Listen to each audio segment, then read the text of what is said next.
लेकिन शेष जी बड़े भाई बन तो गए, लेकिन मन में शेष जी के एक विचार चलने लगा। क्या विचार चलने लगा शेष जी के? शेष जी के मन में विचार ये चलने लगा कि मैं बड़ा भाई तो बन गया हूं, लेकिन बड़े भाई के बनने के कारण कहीं मैं सेवा से वंचित तो नहीं हो गया। इस बड़प्पन में के चक्कर में कहीं मेरे हाथ से सेवा तो नहीं निकल गई।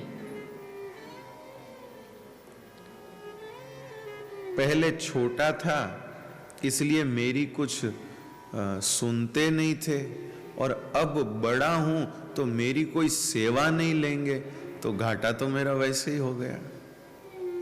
और श्री शेष जी का स्वभाव है नित्य सेवा करने का, नित्य ठाकुर जी की सेवा करने का शेष जी का स्वभाव है। तो श्री शेष जी ने सोचा कि फिर तो मैं सेवा से वंचित हो गया। पहले मेरी बात नहीं सुनते थे, अब मेरी सेवा नहीं लेंगे, तो ये तो बड़ा होना नुकसान का काम हो गया। ऐसी चिंता शेष जी के मन में आई। अब जब भगवान जा रहे हैं गोकुल गांव की तरफ, तो ऊपर से छोटी छोटी जल की बूंदें बरस रही हैं। तो अब शेष जी को चिंता हो रही है कि क्या करूं, कैसे करूं।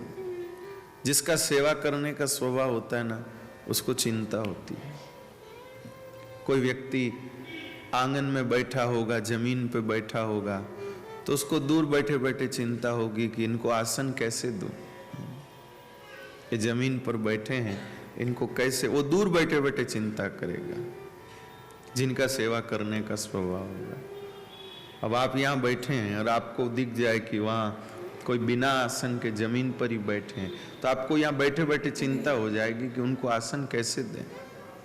इधर उधर देखेंगे। कई जगहों पर हमने देखा लोग अपना रुमाल बिछा देते हैं, आप इस पर बैठो, ऐसे मत बैठो। ये बहुत अच्छा गुण है। जिनका सेवा करने का स्वभाव होता है वो ऐसे होते हैं। कोई सामग्री उनके पास होगी तो थोड़ी थोड़ी सबको दे देंगे, मनुवार पूर्वक देंगे कि नहीं थोड़ी तो लो, थोड़ी तो लो, ऐसे। तब शेष जी का भी मन छटपटा रहा कि अब मैं क्या करूं। प्रभु के श्रीअंग पर नन्ही नन्ही बूंदें गिर रही हैं। अब यहां ठाकुर जी का जो स्वरूप है वो अत्यंत सुकुमार है। एक और विशेष बात इसमें ध्यान देने जैसी है, हो आचार्यों की कही हुई। शेष जी सोच रहे हैं कि ठाकुर जी का श्रीअंग अत्यंत सुकुमार है, तो मैं कैसे उस सुकुमार श्रीअंग की सुरक्षा करूं। कई वे भगवान ने कह दिया कि अरे बड़े भाई बने हो, कैसे सेवा कर रहे हो, मेरी पहले ही पहले हल्की लग जाएगी कि लो अपने बड़े भाई से सेवा करवा रहे हैं। क्या करूं, जाऊं कि न जाऊं, जाऊं कि न जाऊं। और आखिर श्री शेष जी जो हैं वो सेवा में प्रवृत्त हो गए, और जब सेवा में प्रवृत्त हुए तो ठाकुर जी मुस्कुराए। मुस्कुराए मतलब आपकी सेवा मैं स्वीकार करता रहूंगा, आप चिंता मत करिए कि आप बड़े भाई हो तो मैं आपसे कुछ काम नहीं कराऊंगा, मैं सब काम कराऊंगा। और कई बार छोटे जब अपने से बड़ों को कोई काम का कहते हैं बड़े अदा के साथ में, तो वो भी एक बड़ा आनंद होता है। यह तो हुई एक बात। अब इसमें छुपी हुई दूसरी बात सुनिए। इसमें छुपी हुई दूसरी बात यह है कि शेष जी जो हैं वो आचार्य स्वरूप हैं। शेष जी जो हैं वो आचार्य स्वरूप हैं। अब आचार्य स्वरूप हैं, और आचार्य की तो आचार्य की विशेष भूमिका यही होती है कि वह ठाकुर जी के श्रीअंग की सुरक्षा करे। ठाकुर जी आचार्य के संरक्षण में ही होते हैं। हमारे श्रीनाथ जी निरंतर आचार्य संरक्षण में रहे हैं। आचार्य के संरक्षण में रहते हैं ठाकुर जी हमेशा। तो इसलिए यहां पर ठाकुर जी अकेले निकले, तो अकेले जाएंगे तो फिर सेवा नहीं होगी। आप लोग, आप में से बहुत सारे पुष्टि परंपरा के वैष्णव हैं, तो एक भीतर की बात कहूं कि जहां जहां कोई स्थान है, जहां पर कोई, जहां पुष्टि पुरुषोत्तम ठाकुर जी विराजते हैं लेकिन कोई आचार्य संरक्षण नहीं है, आचार्य संरक्षण नहीं है, तो वहां की सेवा क्रम में और जहां आचार्य विराजते वहां के सेवा आदि क्रम में आपको बहुत वो होगा, ध्यान में आएगी आपको। और जहां पर आचार्य विराजते हैं लेकिन वो कोई कारण से कहीं इधर उधर हो उस दौरान की सेवा में, और वे जब उपस्थित हो उस दौरान की सेवा में भी आपको वो समझ में आएगा। मतलब बड़ी अच्छी और गूढ़ बात है कि ठाकुर जी सदैव आचार्य संरक्षण में विराजते हैं। क्यों? क्योंकि आचार्य की भूमिका क्या है? जीवों को प्रभु से जोड़ना यह तो है ही है, लेकिन श्री ठाकुर जी के समीप उनकी भूमिका है श्री ठाकुर जी के संरक्षण की। एक प्रकार से समझा जाए तो ठाकुर जी की सेवा के जितने भी समूह वृंद हैं उनकी अध्यक्षता आचार्य के पास है। जितने समूह हैं, चाहे मंजरी का समूह हो, चाहे सहचरियों का समूह हो, चाहे परिकरियां हो, चाहे सखियां हो, जो भी हो, वो जितने समूह हैं उन सब समूहों की अध्यक्षता आचार्य के पास है। क्यों है? क्योंकि ठाकुर जी के श्रीअंग की का संरक्षण, उसकी चिंता, उसका पूरा देखभाल करने का जिम्मा आचार्य का है, इसलिए उनको ये ड्यूटी करनी है। तो शेष जी जो हैं वो आचार्य स्वरूप हैं। शेष जी आचार्य स्वरूप हैं और आचार्य स्वरूप होने से शेष जी बड़े हुए। अजी बड़े कैसे हुए जी? तो आप ही बता दो जी। हम सबको श्री ठाकुर जी का दान कौन करते हैं? कौन करते हैं बताओ ना भाई? आचार्य करते हैं। तो दान बड़ा के दाता बड़ा? बोलिए ना, कल तो आपको इतना अच्छे से बताया था। दाता बड़ा, तो दान से दाता बड़ा, इस नाते से आचार्य की भूमिका बड़ी हो गई। लेकिन भले ही बड़ी भूमिका में है, दाता की भूमिका में है, लेकिन फिर भी श्री ठाकुर जी कहते हैं कि नहीं, आप चिंता मत करिए, आप भले ही बड़े लेकिन मैं आपकी सेवा को स्वीकार करूंगा, मैं आपकी सेवा को स्वीकार करूंगा। इसलिए भैया श्री आचार्य जब लाड़ लड़ाते हैं तो उसकी एक बात अलग ही होती है। कृपानाथ आचार्य जब लाड़ लड़ाते हैं तो उसकी बात अलग ही होती है। एक हरिराय महाप्रभु का बड़ा अच्छा सरस पद है, सुनिएगा जरा। पूछत जननी कहाँ ते आए, पूछत जननी कहाँ ते आए, पूछत जननी कहाँ ते आए, पूछत जननी कहाँ ते आए। यशोदा मैया ठाकुर जी से पूछती है कहां से आ रहे हो? तब वे कहते हैं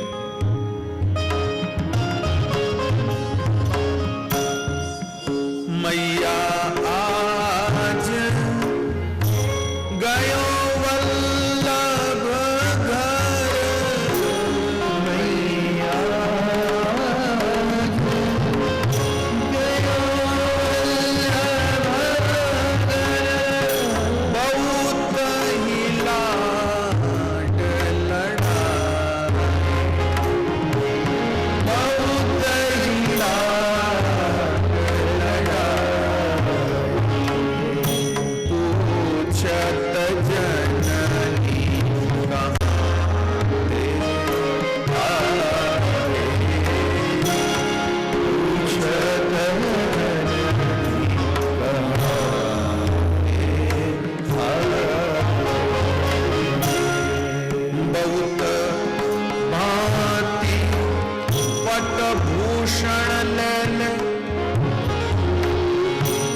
सरस श्रृंगार कराए, बहुत भांति पट भूषण ले ले, सरस श्रृंगार कराए, शीश पगा सिर पे बांध कर, शीश पगा सिर पे बांध कर, मोर चंद्रिका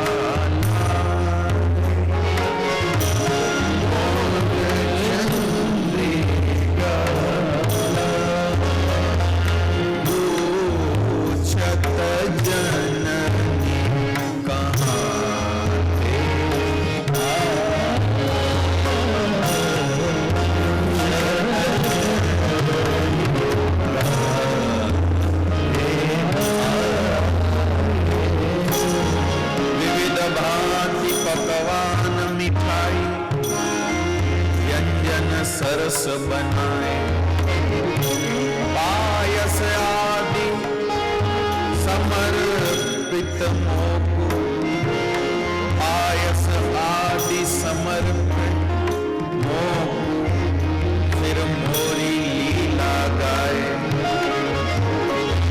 प्रेम सहित मेरो ध्यान धरत है, और न कछु सुहाए, रसिका प्रीतम कहत जननी सो, रसिका प्रीतम कहत जननी सो, आज अधिक सुख पाए, आज अधिक सुख पाए,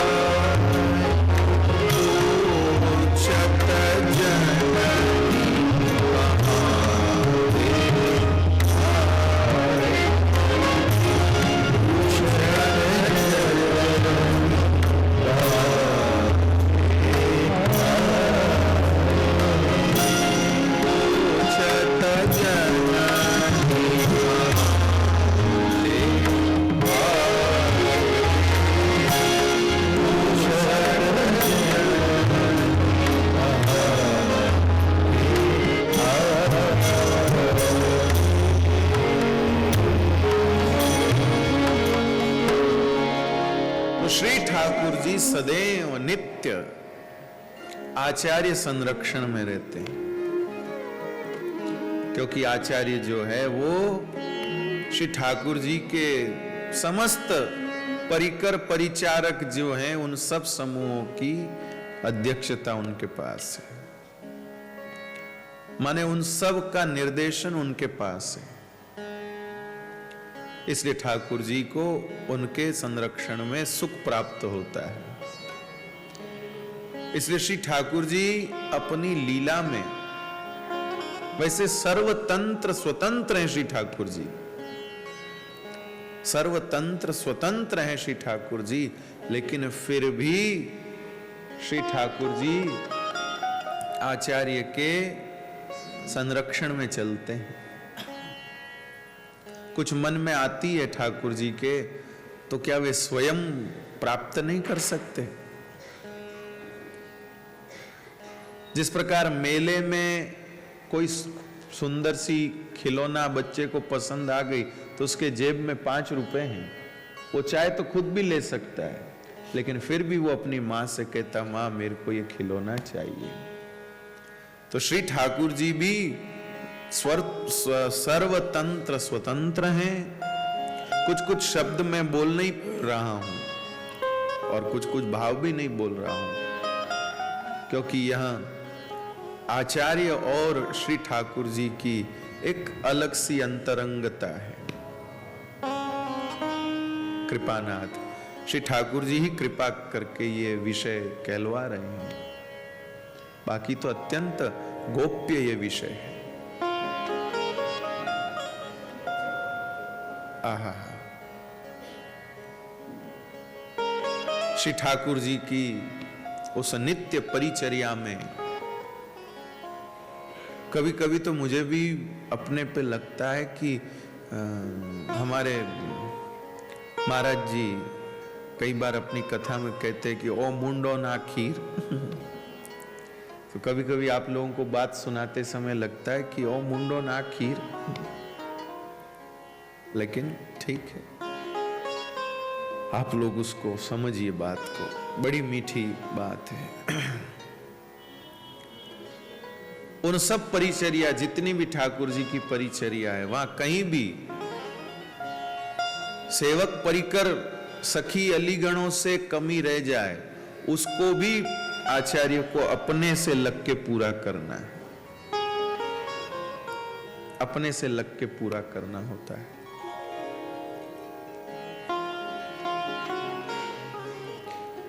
भले ही भोग की थाल साजने की सेवा जिसकी भी है उसकी है, लेकिन फिर भी उसमें कुछ कम ज्यादा है तो वहां पर आचार्य को थाल साजना भी, उसमें भी उसको लगना है। सामग्री बनाने में भले ही किसी की भी सेवा है, लेकिन वहां भी आचार्य को वहां रसोईया बनना है, सब भूमिका उसको करनी है। आचार्य की भूमिका सिर्फ मेरे भाई बहन एक गद्दी पर बैठ गए और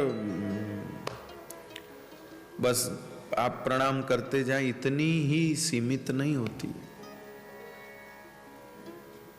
जो समझ के लेवे तो आचार्य शब्द कोई विद्वता को परिभाषित करने वाला होगा कहीं पर, वेदांताचार्य, भागवताचार्य, रामायणाचार्य, न्यायचार, ये सब ये होता होगा, लेकिन इन सब से भी परे एक अलग आचार्य की परिभाषा वैष्णवीय परिवेषण में है। भक्ति मार्ग के, प्रेम मार्ग के, रस मार्ग के अंदर उसकी एक अलग परिभाषा। ये व्याकरणाचार्य, भागवताचार्य, रामायणाचार्य, अमुक संप्रदायाचार्य, अमुक आचार्य, वह परिभाषा अलग हो जाती है, लेकिन यहां एक अलग है। निकुंज के आचार अलग हैं और जगत के जो लौकिक वैदिक आचार हैं वो अलग है। जगत के लौकिक वैदिक आचार अलग हैं, निकुंज के आचार अलग हैं। निकुंज के आचार को जानने वाला और करने वाला जो व्यक्तित्व है वह आचार्य है। रस पद्धति में, भक्ति पद्धति में।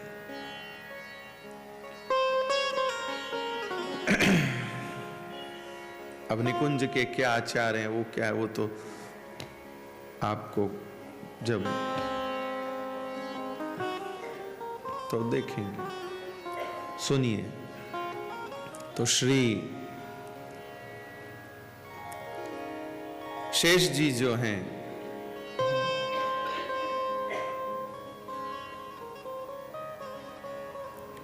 श्री शेष जी आचार्य की भूमिका में हैं, तो आचार्य के रूप में उन्हें संकोच हो रहा है कि श्री ठाकुर जी हमारी सेवा लेंगे कि नहीं लेंगे। बहुत सारी बातें हैं उसके अंदर अंदर। तो ठाकुर जी ने शेष जी का समाधान भी किया कि नहीं, मैं आपकी भी सेवा लूंगा, भले ही आप बड़े भाई हैं तो हैं, लेकिन हम लेंगे, आपसे भी सेवा लेंगे।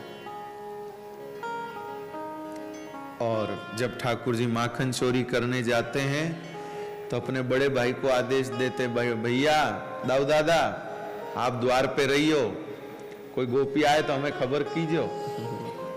तो दाऊ दादा वहां खड़े रहते हैं। अच्छा लगता दाऊ दादा को जब ठाकुर जी आदेश करते, दाऊ दादा आपको द्वार पे खड़े रहना, ध्यान रखियो, गोपी आए तो हमको खबर कीजिए। ऐसी बात है। तो करुणा निधान ये बात है। तो वो पद तो मैंने आपको सुनाई दिया, वो अब उसकी व्याख्या तो क्या करें। भगवान को आचार्य संरक्षण में सुख मिलता है।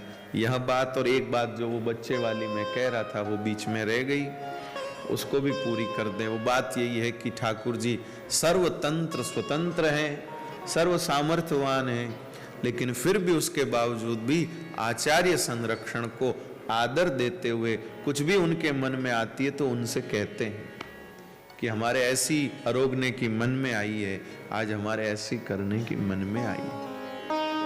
आप कहेंगे कि श्री ठाकुर जी ने तो वैष्णवों से भी कहा है। गोसाई जी का जन्मदिन मनाने की जब ठाकुर जी के मन में आई तो वैष्णवों से भी कहा। तो ध्यान दीजिए, जिन वैष्णवों को कहा है उन वैष्णवों को भी आचार्य की कहानी से कहा है। जिन वैष्णवों के हृदय में आचार्य जी विराज रहे उसको उनको कहा है। ये भी ध्यान रखिए आप। आपके घर विराजते हुए ठाकुर, जब आप कहेंगे जब ठाकुर जी आचार्य को ही अपनी सब बात कहते हैं तो हमारे घर तो हम ही सेवा करते हैं, तो क्या हमको कुछ नहीं कहेंगे क्या? हमको कुछ नहीं कहेंगे क्या? तो ध्यान दीजिएगा। इसलिए आप पहले अपने हृदय में आचार्य को पधराएं, श्री महाप्रभु जी को पधराएं, अपने जो भी आचार्य स्वरूप हों आपके परंपरा के, उनको पहले हृदय में विराजमान करें। जिनके हृदय में वे विराजेंगे श्री ठाकुर जी उनके कहानी से जरूर सानुभावता जताएंगे।